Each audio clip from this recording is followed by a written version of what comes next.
Pushpa tutorial या चॅनलमध्ये तुम्हा सर्वांचं मनापासून स्वागत आहे।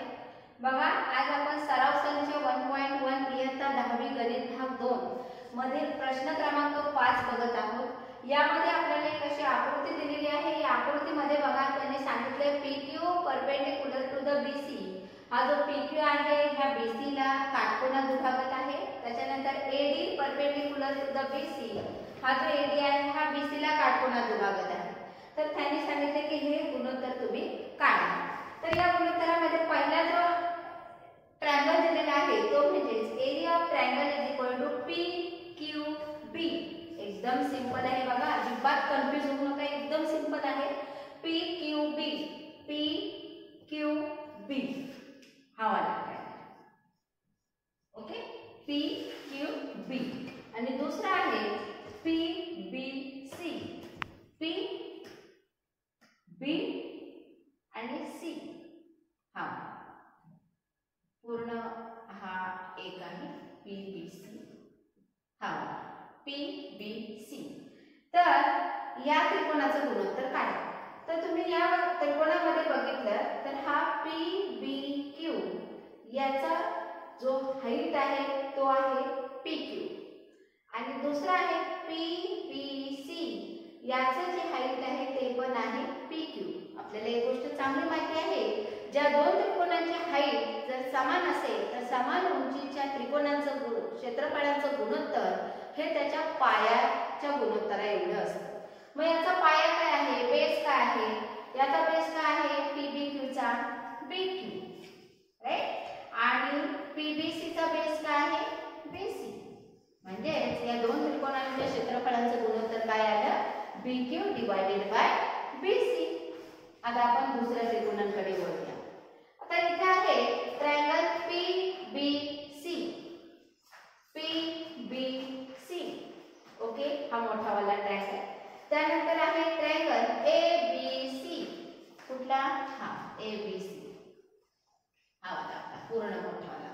आता याच्यामध्ये देखील तुम्ही बघाल तर याचा जो पाया आहे PBC हा जो त्याचा बेस आहे आणि ABC चा जो बेस आहे, याचे दोन्ही त्रिकोणाचा जो बेस आहे तो सेम आहे। म्हणजेच काय, तर इथे समान पायांचे दोन त्रिकोण दिलेले आहेत। तर ज्या दोन त्रिकोणांचा पाया समान असतो त्यांचं क्षेत्रफळांचे गुणोत्तर हे त्यांच्या उंचीच्या समप्रमाणात असते। म्हणजेच आपण यांची उंची बघूया काय आहे। आता PBC ची उंची आहे PQ आणि ABC ची उंची आहे AD, ओके। त्यानंतर पुढे वळू। पुढचा जो आहे ट्रायंगल ABC, हा पूर्ण मोठा वाला triangle divided by triangle ADC। आता ABC ची जी हाईट आहे ती देखील AD इतकीच आहे आणि ADC ची जी हाईट आहे ती देखील AD इतकीच आहे। म्हणजे तिथं काय झालं, त्रिकोणांची उंची समान झाली, बरोबर आहे की नाही। आणि जर त्यांची उंची समान असेल तर त्यांची जे त्रिकोणाचे क्षेत्रफळाचं गुणोत्तर आहे तर त्यांच्या पायांच्या गुणोत्तरा एवढं असतं। मग त्याचा बेस काय आहे, ABC चा बेस काय आहे BC आणि ADC चा बेस काय आहे DC, ओके। त्यानंतर शेवटचा जो आपल्याला ट्रायंगल गुणोत्तर काढायला दिलेला आहे ते म्हणजे ADC, हा वाला ट्रायंगल आपला ADC। याच्यामध्ये हाईट AD आहे, बेस BC आहे आणि PQC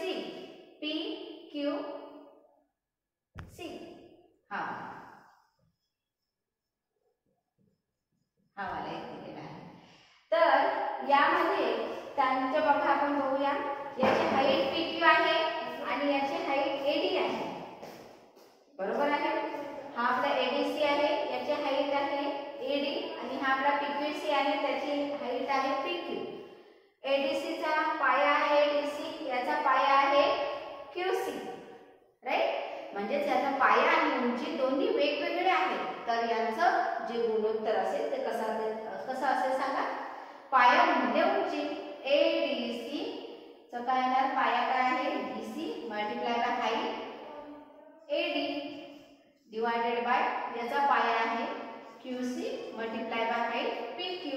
तर अशा प्रकारे आपण हाईट आणि बेसचा संबंध लक्षात घेऊन दिलेल्या त्रिकोणांचे क्षेत्रफळाचे गुणोत्तर काढू शकता.